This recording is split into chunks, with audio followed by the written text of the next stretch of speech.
আসসালামু আলাইকুম। আজকের ভিডিওতে আমি সামাই ভুনা দেখাবো, যে সামাইটা আপনার একবারে ঝরঝরে হবে, আরেকটার গায়ে লাগবে না। তো আমি দেখাবো সেটা কিভাবে বানাবো। আসুন। আর বলছিলাম কি, আমি বাংলা ভিডিও এটাই আমার প্রথম। আমি বাংলা খুব একটা, অ্যাকচুয়ালি আমি বাঙালি, বাট বাংলা একটু কম বলি, যে কারণে বাংলা আমার খুব একটা ভালো না। ভুল ভ্রান্তি আপনারা ক্ষমা করবেন যদি কিছু ভুল বলে থাকি। তো আজকে আমি সামাই ভুনা দেখাবো। সামনে রোজা আসছে, যেটা প্রত্যেক দিন প্রত্যেক দিন সে রোজার সময় আমরা ঘরে ঘরে সবাই বানাই ইফতারের সময়। তো দেখুন, যার জন্য আমি 200 গ্রাম সিমই নিয়েছি, আর একটা নারকেলের অর্ধেকটা কুড়ে রেখেছি নারিয়েল, আর আপনার 200 গ্রাম চিনি। আপনি সেমই এর মানে 250 যদি সেমই হয় তো চিনিটাও 250ই হবে, মানে সেমইয়ের কোয়ান্টিটি যেটা, চিনিরও কোয়ান্টিটি ঠিক ততটাই, তাহলে মিষ্টিটা ঠিক থাকবে। যারা মিষ্টি একটু কম খান তারা চিনিটা একটু কমও দেবেন, কম দিতে পারেন, অসুবিধে নেই। এবার দেখুন, আমি একটা কড়া বসিয়ে দিয়েছি, তার মধ্যে 2টো তেজপাতা ছিঁড়ে দিয়ে দিই, আর 2 চামচ দেশি ঘি দিয়েছি। এবার ওটা গরম হলে ওর মধ্যে আমি সামাইগুলো দিয়ে দেব।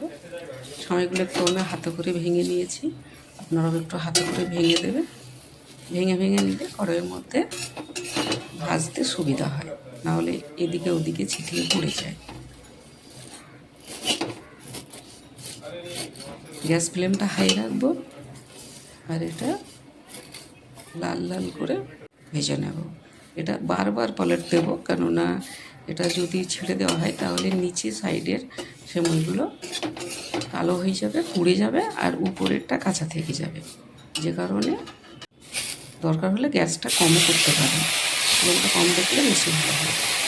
এরকম এবার আমি জল কতটুকুই দেবো, যতটুকু আপনার সামাই আছে তার মধ্যে সামাইগুলো যতক্ষণ না ভিজছে, এরকম ভিজে গেছে, আমি আর এর মধ্যে কোনো জল অ্যাড করব না। জলটা কিন্তু খুব ভেবে চিন্তে দিতে লাগবে। আর জলটা দেওয়ার সঙ্গে সঙ্গে, ঠান্ডা জল ওটা, জলটা দেওয়ার সঙ্গে সঙ্গে আমি চিনিগুলোও দিয়ে দেবো। চিনিগুলোও ঢেলে দিলাম। এবার ভালো করে নেড়ে ছেড়ে নেব।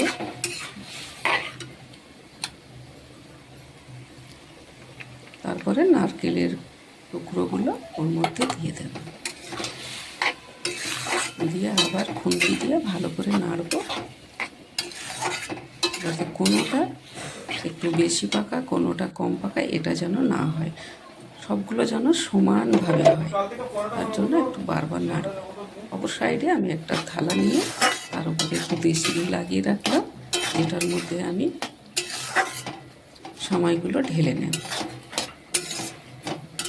যাতে প্লেটের মধ্যে সামাইটা না লেগে যায়, এই জন্য আমি একটু দেশি ঘি দিয়ে দিলাম। এবার দেখুন, পানিগুলো একবারে শুকিয়ে গেছে, ভালো করে দেখে নিন। হ্যাঁ, একবারে শুকিয়ে গেছে পানিগুলো। এবার আমি গ্যাস ফ্লেমটা অফ করে দেব। গ্যাস ফ্লেমটা অফ করে দেওয়ার পরই সঙ্গে সঙ্গে আমি প্লেটের মধ্যে ঢেলে দেব। এটা দেখুন, সঙ্গে সঙ্গে ঢেলে দেবো, কড়াইয়ের মধ্যে রাখবো না। এটা ঢেলে দেওয়ার পর একটুখানি অপেক্ষা করবো, একটু ঠান্ডা হওয়ার জন্য, যাতে আমি ওটা হাত দিয়ে নাড়তে পারি। এবার ঠান্ডা হয়ে গেছে, হাতে একটুখানি জল নেব, আর হাতটা কিন্তু ভালো করে ঝাড়বো। ভালো করে ঝেড়ে নেওয়ার পরই সময়গুলো একটাকে আর একটার উপর থেকে ছাড়াবো। এভাবে ছাড়িয়ে ছাড়িয়ে নেব, তাহলে সব একটা একটা হয়ে যাবে। বাস খেয়াল রাখবেন, বেশি জল যেন হাতে না থাকে, আর হাতটা মুছবেনও না, হাতটা ভিজিয়ে নিয়ে ঝেড়ে নেবেন। এই দেখুন, একবারে দানা দানা, এ দেখেন, একটা আর একটার গায়ে কখনোই লাগবে না। আপনারা কমেন্ট করবেন কেমন হয়েছে, আর একদিন অবশ্যই বানাবেন। একদিন বানালে আপনি রোজ বানাবেন, মানে এমনই টেস্ট আর এমনই সুস্বাদু, একদিন বানালে আপনি রোজই বানাবেন।